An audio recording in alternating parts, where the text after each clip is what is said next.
En el año 2001, el mundo entero hizo una apuesta, y fue una apuesta colosal. La idea era invitar a China a la Organización Mundial del Comercio, pensando que así empezaría una nueva era de prosperidad, de apertura. Pero lo que pasó después fue un experimento que cambió la economía del planeta de formas que nadie, de verdad, nadie se imaginaba. A ver, viajemos un momento a ese 2001.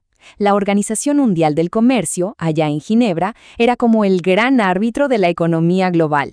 Su trabajo era asegurarse de que el comercio fuera justo, predecible, pero estaba a punto de dejar entrar a un jugador nuevo, un jugador que iba a cambiar las reglas para siempre: China.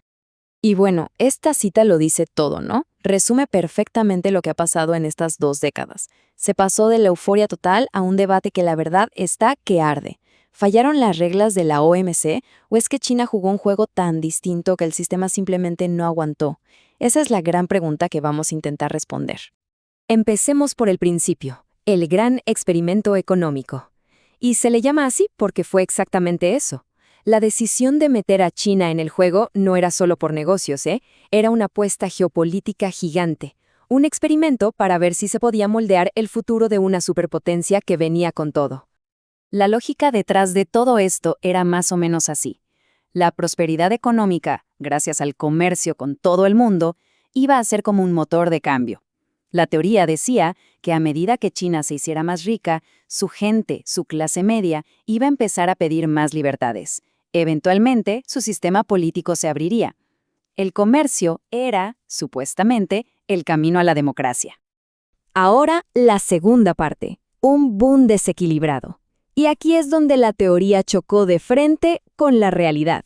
Porque el boom económico llegó y vaya que llegó, con una fuerza que nadie, pero nadie se esperaba. Pero el equilibrio que se buscaba entre crecimiento y reformas políticas, bueno, ese nunca apareció.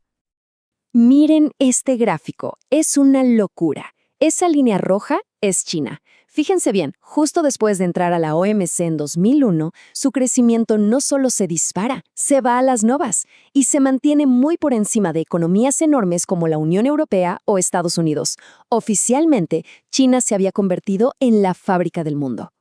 Y claro, todo ese crecimiento brutal tuvo una consecuencia directa. Como vemos acá, el peso de China en la economía mundial, la línea roja otra vez, se disparó. No solo creció, reconfiguró por completo el mapa del poder económico, superando a las potencias que habían mandado por décadas. Si tuviéramos que resumir toda esta historia en un solo número, sería este: 810%. Así como suena. Ese fue el crecimiento del comercio total de China en menos de 20 años. No es un error. 810%.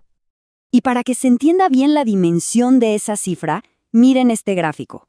Mientras el comercio de China crecía un 810%, el comercio del resto del mundo crecía un 180%. O sea, lo de China no fue parte de una tendencia global, fue un fenómeno aparte, algo que eclipsó todo lo demás. Pero acá es donde la otra mitad del experimento falló.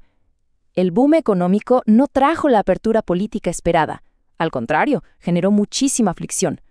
Los otros países de la OMC empezaron a quejarse, a decir que China no estaba jugando limpio, que se aprovechaba de las reglas para su propio beneficio.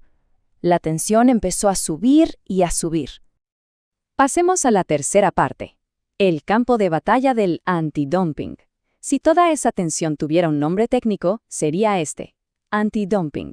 La palabra suena complicada, pero créanme, este fue el campo de batalla principal donde se libró la guerra comercial con China dentro de la OMC.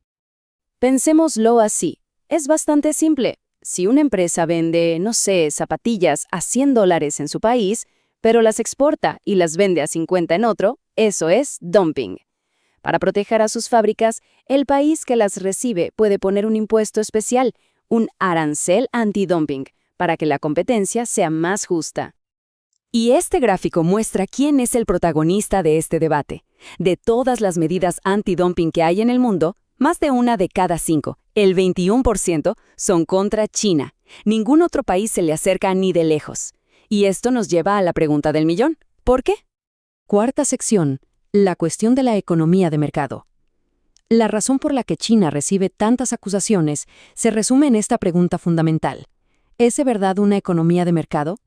Entonces, ¿por qué se trata a China de forma distinta en estas investigaciones? Bueno, todo se reduce a una diferencia legal clave, si se le considera o no una economía de mercado. Y esta diferencia lo cambia absolutamente todo. En una economía de mercado se confía en los precios de ese país, pero en una que no es de mercado se parte de la base de que el gobierno mete la mano y que los precios no son reales. Así que, para calcular el precio justo, los investigadores usan los costos de un tercer país, uno sustituto. Este método, casi siempre, termina en impuestos mucho más altos. Y aquí está la letra chica del acuerdo original. Cuando China entró en 2001, aceptó una cláusula que decía que durante 15 años los otros países podían tratarla como una economía no de mercado. Fue una concesión clave para que la dejaran entrar, pero también fue una bomba de tiempo. Quinta sección. Un sistema bajo presión. Porque si juntamos el ascenso imparable de China con todas estas peleas técnicas, el resultado es una presión gigantesca sobre todo el sistema de comercio mundial. Tanto que la propia OMC entró en una especie de crisis de identidad. Esta línea de tiempo lo resume bien. 2001, China entra, pero con condiciones especiales. 2016, ¡pum!, la bomba de tiempo de los 15 años explota. Se arma un debate tremendo sobre si China ya se había graduado a economía de mercado. Y hoy, hoy la fricción sigue con una pregunta que pone en jaque a todo el sistema. ¿Pueden las reglas, pensadas para economías de mercado, controlar a un gigante económico dirigido por el Estado? Como dice el Council on Foreign Relations, la crítica principal es que China se volvió una maestra en el juego de la OMC. Aprendió a usar al máximo las reglas que le servían y esquivar las que no le convenían. Es como cumplir con la ley al pie de la letra, pero violando completamente su espíritu. Y el resultado es que el problema ya no es solo China, es la OMC misma. El sistema se construyó pensando en economías de mercado y ahora tiene que lidiar con una pieza gigante que no encaja en el rompecabezas. Y claro, esto hace que muchos se pregunten si la organización todavía sirve como árbitro del comercio en este nuevo siglo.